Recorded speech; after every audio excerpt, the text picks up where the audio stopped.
Hello my dears, welcome to ACS online class. നമ്മുടെ page number 124 വരെ പഠിച്ചായിരുന്നു അല്ലേ? ഡിവിഷനൊക്കെ എല്ലാവരും പഠിച്ചോ? ഓക്കെ, ഇനി അടുത്തത് പേജ് നമ്പർ 125 ആണ്. Seashells.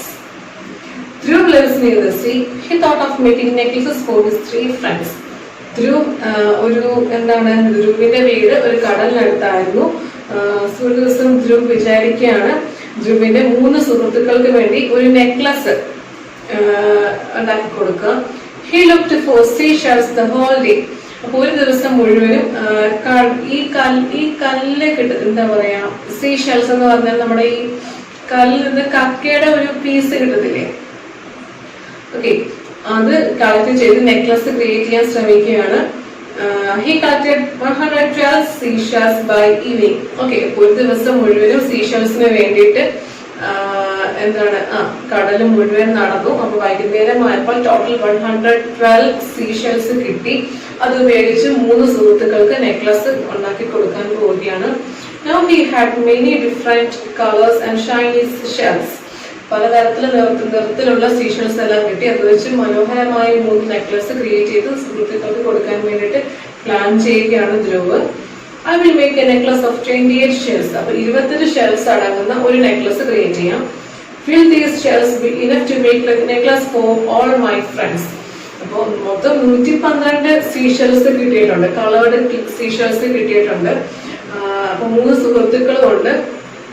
28 ഷെൽ ഉപയോഗിച്ച് സീഷെൽസ് ഉപയോഗിച്ച് ഓരോ മാലകളും കോർക്കാം എന്ന് വിചാരിക്കുകയാണ്. ടോട്ടൽ കിട്ടിയത് 112 ആണ് അല്ലെ? ടോട്ടൽ കിട്ടിയത് 112 ആണ്. ഒരു മാലയ്ക്ക് എടുക്കുന്നത് 28 ആണ്, അത് ഓർമ്മ വേണം. പിന്നെ 3 സുഹൃത്തുക്കളും ഉണ്ട്. Okay, he looked 28 shells for one necklace. അപ്പൊ അങ്ങനെയെങ്കിൽ ഈ 112 എണ്ണത്തിൽ നിന്ന് ആദ്യം 28 ഷെൽസ് എടുത്ത് മാറ്റി ഒരു മാലയ്ക്ക് വേണ്ടി. അപ്പൊ ബാക്കി എത്ര ഷെൽസ് മിച്ചമുണ്ട്? 112 minus 28 is equal to 84 shells മിച്ചം ഉണ്ട്. Okay, now he has left with 84 shells. അപ്പൊ ഇനി മിച്ചമുള്ളത് 84 ഷെൽസ് ആണ് അല്ലെ? Again he took 28 more shells for the second necklace. അപ്പൊ ഈ മിച്ചം ഉണ്ടായിരുന്ന 84ൽ നിന്ന് രണ്ടാമത്തെ നെക്ലസിന് വേണ്ടി വീണ്ടും 28 ഷെൽസ് എടുത്ത് മാറ്റി. ഓക്കെ, അപ്പൊ 84 ആദ്യം ഒരു നെക്ലസിന് വേണ്ടി 28 എടുത്ത് മാറ്റിയപ്പോൾ മിച്ചം 84 ഉണ്ടായി.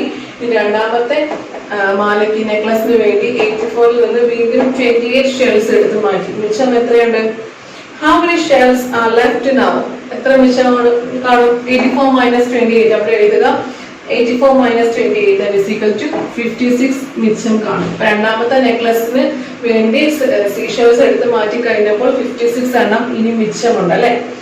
Then he took shells for the third necklace. അങ്ങനെയെങ്കിൽ മൂന്നാമത്തെ നെക്ലസിന് വേണ്ടി വീണ്ടും ഷെൽസ് എടുക്കുകയാണ്. So he was left with dash shells. അങ്ങനെയെങ്കിൽ ഇനി മൂന്നാമത്തെ നെക്ലസിന് കൂടി ഈ 56 എണ്ണത്തിൽ നിന്ന് എടുത്തു മാറ്റി കഴിഞ്ഞാൽ ഇനി എത്ര ഷെൽസ് മിച്ചം ഉണ്ടാവും? 56 അവിടെ എഴുതിക്കേ. 56 minus 28 is equal to എന്താണ്? 28 ഷെൽസ്. അപ്പം 3 നെക്ലസ് ഉണ്ടാക്കിയപ്പോഴും മിച്ചം ഇനി അവസാനം 28 ഷെൽസ് ഉണ്ട് അല്ലെ? മിച്ചം ഇനി ഒരു നെക്ലസിന് വേണ്ടിയുള്ള ഷെല്ലും കൂടെ നമ്മുടെ ധ്രുവിന്റെ കയ്യിലുണ്ട്. ആദ്യത്തെ മാലയ്ക്ക് വേണ്ടി 28 ഷെൽസ് എടുത്ത് മാറ്റി, അപ്പോൾ മിച്ചം 84 ഉണ്ടായിരുന്നു. രണ്ടാമത്തെ മാലയ്ക്ക് വേണ്ടി വീണ്ടും 84ൽ നിന്ന് 28 എടുത്ത് മാറ്റി, അപ്പോൾ 56 മിച്ചം ഉണ്ടായിരുന്നു. ഈ മൂന്നാമത്തെ മാലയ്ക്ക് വേണ്ടി 56 മിച്ചം ഉണ്ടായിരുന്നതിൽ നിന്ന് വീണ്ടും 28 എടുത്തു. അപ്പോൾ മിച്ചം 28 ഷെൽസ് കൂടെ മിച്ചമുണ്ട്. Okay, so he was left with 56 minus 28 is equal to 28 shells എന്നാണ് എഴുതുക. അപ്പോൾ ഈ മിച്ചം 28 ഷെൽസ് ഉണ്ട്. How many necklaces can Dhruv make from 112 shells? അങ്ങനെയെങ്കിൽ ധ്രുവിന് 112 ഷെൽസ് കൊണ്ട് എത്ര മാലകൾ മേക്ക് ചെയ്യാമായിരുന്നു അല്ലെ? 4 മാലകൾ മേക്ക് ചെയ്യാം. ആദ്യത്തത്, രണ്ടാമത്തത്, മൂന്നാമത്തത്, നാലാമത്തത്, ഇനി 28 കൃത്യം മിച്ചമുണ്ട്. അപ്പോൾ 112 divided by 28. 112 divided by 28 എങ്ങനെ ചെയ്യും? Okay, 112 divided by 28. 28 എന്നത് 2 ഡിജിറ്റ് നമ്പർ ആണ്. അകത്തുള്ള 11, അകത്തുള്ള 2 ഡിജിറ്റ് നമ്പറിനെ പരിഗണിക്കാം. ഓക്കെ, അകത്തുള്ള 2 ഡിജിറ്റ് നമ്പേഴ്സിന്റെ ഡിവിഷൻ ഒക്കെ വരുന്നുണ്ട് അല്ലെ? 2 ഡിജിറ്റ് നമ്പേഴ്സിന്റെ ഡിവിഷനും ഒക്കെ വരുന്നുണ്ട്. മിസ് അത് ഡീറ്റെയിൽഡ് ആയിട്ട് കുറച്ചുകൂടെ അടുത്ത ക്ലാസ്സിൽ പഠിപ്പിക്കാം. ജസ്റ്റ് ഇപ്പോൾ ടെക്സ്റ്റിലെ ഈ ക്വസ്റ്റ്യൻസ് പഠിച്ചിരിക്കുക. Okay, 112 divided by 8, 28. ഓക്കെ, ഇവിടെ എഴുതുക. So how many necklaces can you make from 112 shells? And അവിടെ 112 divided by 8 എന്ന് എഴുതുക. ഓക്കെ, ക്വസ്റ്റ്യൻ നോട്ട്ബുക്കിൽ എഴുതുക. കംപ്ലീറ്റ് ക്വസ്റ്റ്യൻ നോട്ട്ബുക്കിൽ എഴുതിക്കോളൂ, ഡൗട്ട് ഒന്നും വേണ്ട. കംപ്ലീറ്റ് ക്വസ്റ്റ്യൻ നോട്ട്ബുക്കിൽ എഴുതിക്കോളൂ. ഈ വർക്കിംഗ്സ് നോട്ട്ബുക്കിൽ ഉണ്ടാവണം. ഓക്കെ, അപ്പൊ നമുക്ക് 112 സീഷൽസ് ഉപയോഗിച്ച് എത്ര 28 സീഷൽസ് ആണ് ഒരു മാലയ്ക്ക് ഉപയോഗിക്കുന്നത്. അങ്ങനെ എത്ര മാല ക്രിയേറ്റ് ചെയ്യാം എന്ന് നമ്മൾ നോക്കാൻ പോവുകയാണ്. അപ്പൊ 112 divided by 28 കണ്ടുപിടിക്കാൻ പോവുകയാണ്. അപ്പൊ 28 എന്ന നമ്പർ 2 ഡിജിറ്റ് നമ്പർ ആണ്. 28ന്റെ മൾട്ടിപ്പിൾസ് നമുക്ക് അറിയത്തില്ല, നമ്മൾ 10 വരെ പഠിച്ചിട്ടുണ്ട് മൾട്ടിപ്ലിക്കേഷൻ ടേബിൾ. അപ്പൊ 28 നമ്മൾ കണ്ടുപിടിക്കണം, ഓരോന്ന് മൾട്ടിപ്ലൈ ചെയ്ത് കണ്ടുപിടിക്കാം. ഓക്കെ, അപ്പൊ ഫസ്റ്റ് 28 2 ഡിജിറ്റ് നമ്പർ ആണ്. ഫസ്റ്റ് കാണുന്ന 2 ഡിജിറ്റ് നമ്പർ 11 ആണ്. 11 നമുക്ക് 28 കൊണ്ട് കീറി മുറിക്കാൻ സാധിക്കില്ല. 28നേക്കാളും ചെറിയ നമ്പറാണ് 11. ഓക്കെ, അപ്പൊ 11 ഒറ്റക്ക് നമുക്ക് 28ന് വിട്ടുകൊടുക്കാൻ പറ്റത്തില്ല. കൂടെയുള്ള 2നെയും കൂടെ കൂട്ടി വിളിക്കാം. ഓക്കെ, അപ്പൊ 112 എന്ന് തന്നെ ചേർത്ത് വായിക്കാം. കാരണം 11 മാത്രം 11 എന്താണ് 28നേക്കാളും ചെറുതാണ്. സോ 11 നമുക്ക് 28 ഉപയോഗിച്ച് കീറി മുറിക്കാൻ സാധിക്കില്ല. 28ന്റെ ടേബിൾസിൽ 11 ഉണ്ടാവില്ല. 11നേക്കാളും വലിയ നമ്പേഴ്സേ ഉണ്ടാവുള്ളൂ. കാരണം 28 11നേക്കാളും വലുതാണ്. സോ 2നെ കൂടെ കൺസിഡർ ചെയ്യാം. 112 എന്ന് തന്നെ ചേർത്ത് വായിക്കാം. ഈ 112 28ന്റെ ടേബിളിൽ എപ്പോൾ വരും എന്ന് നമ്മൾ കണ്ടുപിടിക്കാം.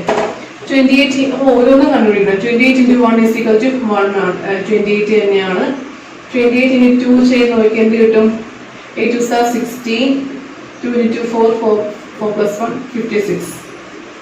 ഓക്കെ, അപ്പോൾ 28 into 3 ചെയ്യാം. 28 into 3 എന്താണ്? 8 3s are 24. 2 3 2s are 6 84 ഉണ്ടായിരുന്നു. ഇനി 28 into 4 ചെയ്യാണ്. 28 into 4 32 8 4s are 32. 2 carry 3 ready. അറിയാലോ, മൾട്ടിപ്ലൈ ചെയ്യാൻ അറിയാലോ. 28ന്റെ ടേബിൾസ് നമുക്ക് കാണാൻ അറിയില്ല. സോ 28 into 1 ചെയ്ത് നോക്കി, ആൻസർ നോക്കി. 28 into 2 ചെയ്ത് നോക്കി, ആൻസർ 56 കിട്ടി. 28 into 3 ചെയ്ത് നോക്കി, ആൻസർ 84 കിട്ടി. 28 into 4 ചെയ്യുകയാണ്. 8 4s are 32. 3 2 ഇവിടെ എഴുതി, ക്യാരി 3 മുകളിൽ കൊടുത്തു. 4 2s are 8 ആണ്. 8 plus 3 എന്താണ്? 9 10 11. അപ്പൊ 28 into 4 ചെയ്യുമ്പോൾ 112 എന്ന കോമ്പിനേഷൻ കിട്ടുന്നുണ്ട്. 28 into 4 ആ into 4 മുകളിൽ എഴുതി. ഓക്കെ, അപ്പൊ 28 ഇവിടെ ഓൾറെഡി ഉണ്ട്. 28 into 4 ആൻസർ എന്താണ്? 112 കൃത്യമായി കിട്ടുന്നുണ്ട്. ഓക്കെ, 112 കൃത്യമായി 28 into 4 ചെയ്തപ്പോൾ 112 കൃത്യമായി ചെയ്തു. അപ്പൊ നമുക്ക് 28 into 4 വരെ ചെയ്താൽ മതി അല്ലെ. അപ്പൊ 4 മുകളിലെ ക്വസ്റ്റ്യനാക്കി എഴുതി. ഓൾറെഡി 28 ഉണ്ട്. ആൻസർ ആയ 112 ഇവിടെ എഴുതി. ഇനി മൈനസ് ചെയ്യാം. 2 minus 2 0 ആണ്. 1 minus 1 0 ആണ്. 1 minus 1 0 ആണ്. അപ്പൊ ആൻസർ എന്ത് കിട്ടി? 4 എന്ന് കിട്ടി. ക്വസ്റ്റ്യൻ എന്താണ്? 4 ആണ്. ഈ ക്വസ്റ്റ്യൻസ് ഒക്കെ എല്ലാവരും നോട്ട്ബുക്കിൽ എഴുതുക. ഓക്കെ, അപ്പൊ ആ 112 ഷെൽസ് ഉപയോഗിച്ച് ഒരു മാലയ്ക്ക് 28 ഷെൽസ് അല്ലെ. ആ കണക്കിന് 4 നെക്ലസ് ആണ്. എന്താണ്?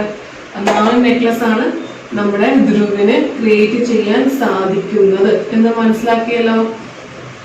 മനസ്സിലാക്കിയില്ലേ? ഓക്കെ, അപ്പോൾ how many necklaces can you make from 112 shells എന്നുള്ള ആ ഒരു ക്വസ്റ്റ്യൻ നോട്ട്ബുക്കിൽ എഴുതുക. കംപ്ലീറ്റ് നോട്ട്ബുക്കിൽ എഴുതുക. ആ ക്വസ്റ്റ്യൻ എഴുതുമ്പോൾ ആൻസർ ആയിട്ട് 112 divided by 28 that is equal to 4 ആ സ്റ്റെപ്സ് എഴുതുക. ഇനി അടുത്ത question, are the shells enough for making necklaces for all his friends? അങ്ങനെയെങ്കിൽ ഈ 112 ഷെൽസ് തികഞ്ഞോ? ധ്രുവിന്റെ ഫ്രണ്ട്സിന് വേണ്ടി നെക്ലസ് ഉണ്ടാക്കി കൊടുക്കാൻ ധ്രുവിന് തികഞ്ഞോ എന്നാണ് ചോദ്യം. അത് തികഞ്ഞായിരുന്നല്ലോ അല്ലെ. അത് തികയും ചെയ്തു. ഒരു മാല എക്സ്ട്രാ ഉണ്ടാക്കാനായിട്ടുള്ള ഷെൽസ് മിച്ചം ഉണ്ടായിരുന്നു അല്ലെ. 4 മാല ഉണ്ടാക്കാറില്ല. 3 ഫ്രണ്ട്സ് അല്ലേ ഉള്ളൂ. സോ അവിടെ എഴുതുക. ടെക്സ്റ്റ് ഈ ക്വസ്റ്റ്യൻ ആൻസർ ടെക്സ്റ്റ് ബുക്കിൽ തന്നെ എഴുതിയാൽ മതി. Yes, the shells are sufficient to make necklaces for all his 3 friends. എന്ന് എഴുതുക. Yes, the shells are sufficient. SUFFICIENT. Sufficient to make necklaces for all his 3 friends. എന്ന് എഴുതുക. ഇനി അടുത്തത് try these like questions ആണ് കേട്ടോ. A question, ഈ try these like questions നോട്ട്ബുക്കിൽ എഴുതണം. A question, Kanu make a necklace of 17 seashells. Kanu എന്താണ് 17 seashells ഉപയോഗിച്ച് നെക്ലസ് ക്രിയേറ്റ് ചെയ്തു. അപ്പോൾ ഇവിടെ 28 അല്ല 17 ആണ്. How many such necklaces can be made using 100 seashells? അങ്ങനെയെങ്കിൽ 100 seashells ടോട്ടൽ കളക്ട് ചെയ്തു. 17 seashells ഉപയോഗിച്ച് മാലകൾ ഉണ്ടാക്കിയാണ്. അങ്ങനെയെങ്കിൽ എത്ര മാലകൾ ക്രിയേറ്റ് ചെയ്യാം എന്നാണ് ചോദ്യം. ഫസ്റ്റ് 100 മൈനസ് 17 ചെയ്ത് നോക്കി എന്ത് കിട്ടും? 83 കിട്ടും. അപ്പോൾ 83 ഷെൽസ് മിച്ചമുണ്ട്. ഫസ്റ്റ് നെക്ലസിന് വേണ്ടി 83 ഷെൽസ് മിച്ചമുണ്ട്. സെക്കൻഡ് നെക്ലസിനോ ഈ മിച്ചമുണ്ടായിരുന്ന 83 മൈനസ് 17 ചെയ്ത് എന്ത് കിട്ടും? 66 കിട്ടും. ആൻസർ എന്താണ്? 66. രണ്ടാമത്തെ മാലയ്ക്ക് വേണ്ടി 83 നിന്ന് 17 എടുത്തു, മിച്ചം 66 കിട്ടും. മൂന്നാമത്തെ മാലയ്ക്ക് വേണ്ടി ഈ മിച്ചം ഉണ്ടായിരുന്ന 66 നിന്ന് 17 മൈനസ് ചെയ്തു. 66 മൈനസ് 17 എന്താണ്? 49 കിട്ടും. അപ്പൊ മൂന്നാമത്തെ മാലയ്ക്ക് വേണ്ടി ഇനി മിച്ചം മൂന്നാമത്തെ മാല ക്രിയേറ്റ് ചെയ്ത് കഴിഞ്ഞതിന് ശേഷം മിച്ചം 49 ഉണ്ട്. ഇനി 49 നിന്ന് വീണ്ടും നാലാമത്തെ മാലയ്ക്ക് വേണ്ടി വീണ്ടും എന്താണ്? 17 എടുത്തു. അപ്പൊ നാലാമത്തെ മാല 49 മൈനസ് 17 എന്താണ്? 32 ഉണ്ട്. അപ്പൊ നാലാമത്തെ മാല ഉണ്ടാക്കി കഴിഞ്ഞപ്പോൾ മിച്ചം 32 ഉണ്ട്. ഇനി 32 നിന്ന് വീണ്ടും 17 എടുത്തു, അഞ്ചാമത്തെ മാല മേക്ക് ചെയ്തു. 32 മൈനസ് 17 എന്താണ്? 15 എന്ന ആൻസർ കിട്ടും. അപ്പൊ അഞ്ചാമത്തെ മാല മേക്ക് ചെയ്ത് കഴിഞ്ഞപ്പോൾ മിച്ചം 15 ആണ്. മിച്ചം എന്താണ്? 15 ആണ്. 15 ഉപയോഗിച്ച് പറ്റത്തില്ല അല്ലെ? രണ്ടെണ്ണം കൂടെ എക്സ്ട്രാ ഉണ്ടായിരുന്നെങ്കിൽ ആറാമത്തെ മാല മേക്ക് ചെയ്യായിരുന്നു. അപ്പൊ ലാസ്റ്റ് അഞ്ചാമത്തെ മാല നെക്ലസ് ഉണ്ടാക്കി കഴിഞ്ഞതിന് ശേഷം മിച്ചം വന്നത് 15 ആണ്. ഓക്കെ, അപ്പൊ അവിടെ എഴുതുക. ഇത് സ്റ്റെപ്സ് എല്ലാം ആൻസർ ആയിട്ട് എഴുതുക. 100 minus 17 is equal to 83 for first necklace. 83 minus 17 is equal to 66. Remaining seashells after second necklace. 66 minus 17 is equal to 49, which is remained after third necklace. 49 minus 17 is equal to 32. That is 32 shells remained after fourth necklace. 32 minus 17 is equal to 15. 15 seashells remained after fifth necklace. Thus, sentence ആക്കി എഴുതുക. Thus, 17 can be subtracted from 100, 5 times. അല്ലെ? 100 നിന്ന് 17 5 പ്രാവശ്യം subtract ചെയ്തു. അപ്പോൾ എന്താണ്? 5 പ്രാവശ്യം തുല്യമായി സബ്ട്രാക്ട് ചെയ്തു അല്ലെ? 5 പ്രാവശ്യം കൃത്യമായി സബ്ട്രാക്ട് ചെയ്തു. പിന്നെ 5ാമത്തെ പ്രാവശ്യം സബ്ട്രാക്ട് ചെയ്തപ്പോൾ മിച്ചം 15 ആയിപ്പോയി അല്ലെ? അപ്പോൾ thus, 17 can be subtracted from 100, 5 times. 100 നിന്ന് 17 5 പ്രാവശ്യമാണ് കൃത്യമായി സബ്ട്രാക്ട് ചെയ്തെടുക്കാൻ സാധിച്ചത്. Therefore, Kannu can make 5 necklaces of 17 seashells.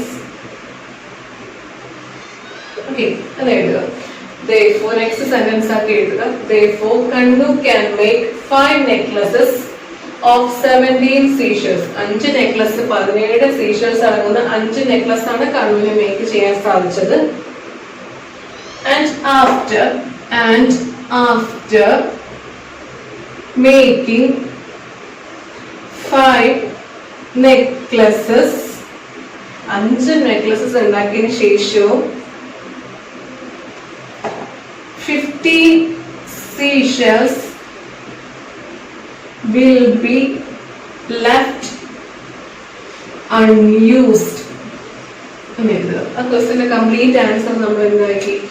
ഒരു സെന്റൻസ് രൂപത്തിലും ബാക്കി എന്താണ് സബ്ട്രാക്ഷൻ രൂപത്തിലാക്കി എഴുതി അല്ലേ?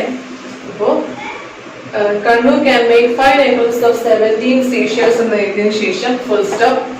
And after making 5 necklaces, 15 seashells will be left unused. 5 necklace ഉണ്ടാക്കിയതിനു ശേഷം 15 seashells ആണ് ഉപയോഗിക്കാതെ മിച്ചം വന്നത്. ഓക്കെ, അപ്പോൾ ഈ ക്വസ്റ്റ്യന്റെ ആൻസർ ഒന്നുകൂടെ പറഞ്ഞുതരാം. 100 minus 17 is equal to 83, which is remained after making first necklace. 83 minus 17 is equal to 66, which is remained after making second necklace.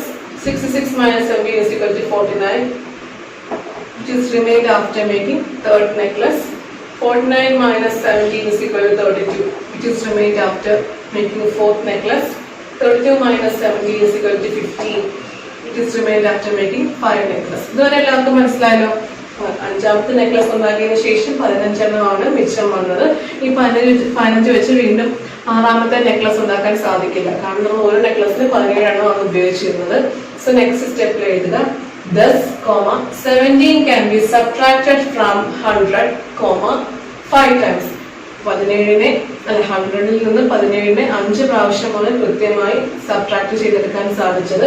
Therefore, Kannu can make 5 necklaces of 17 seashells. അല്ലെങ്കിൽ കണ്ണുവിന് 5 necklace ആണ്, 17 Seychelles അടങ്ങുന്ന 5 necklace ആണ് ഇതിൽ നിന്ന് ഉണ്ടാക്കിയെടുക്കാൻ സാധിച്ചത്. Full stop. And after making 5 necklaces, 15 seashells will be left unused. അപ്പോൾ 15 necklace ഉണ്ടാക്കിയതിനു ശേഷം 15 seashells ആണ് ഉപയോഗിക്കാതെ മിച്ചം വന്നത് എന്നാണ് ഈ ക്വസ്റ്റ്യന്റെ കംപ്ലീറ്റ് ആൻസർ. ഓക്കെ, ചെയ്യുമല്ലോ. അപ്പോൾ സീഷൽസ് എന്നുള്ള ആ ക്വസ്റ്റ്യൻ ആ പേജ് നമ്പർ 125 ഫുൾ ക്വസ്റ്റ്യൻസും നോട്ട്ബുക്കിൽ എഴുതുക. Try these. ആ ക്വസ്റ്റ്യൻ, ഈ കണ്ണുവിന്റെ ഈ ക്വസ്റ്റ്യൻ നോട്ട്ബുക്കിൽ എഴുതുക. ഇനി അടുത്ത ക്വസ്റ്റ്യൻസ് ഇൻഷാല്ലാ അടുത്ത ക്ലാസ്സിൽ പഠിപ്പിക്കാം. ഡൗട്ട്സ് എന്തെങ്കിലും ഉണ്ടെങ്കിൽ മിസ്സിനെ അറിയിക്കണം. കാരണം ഡിവിഷനൊക്കെയാണ് മക്കളെ, നിങ്ങളുടെ ബേസ് പോകുന്നത് നിങ്ങളുടെ കയ്യിൽ നിന്ന്. അതുകൊണ്ട് ഞാൻ വീണ്ടും ഓർമ്മപ്പെടുത്തുകയാണ്. ഡൗട്ട് ഉണ്ടെങ്കിൽ മിസ്സിനെ അറിയിക്കുക. അപ്പൊ എല്ലാവർക്കും ഓൾ ദ ബെസ്റ്റ്.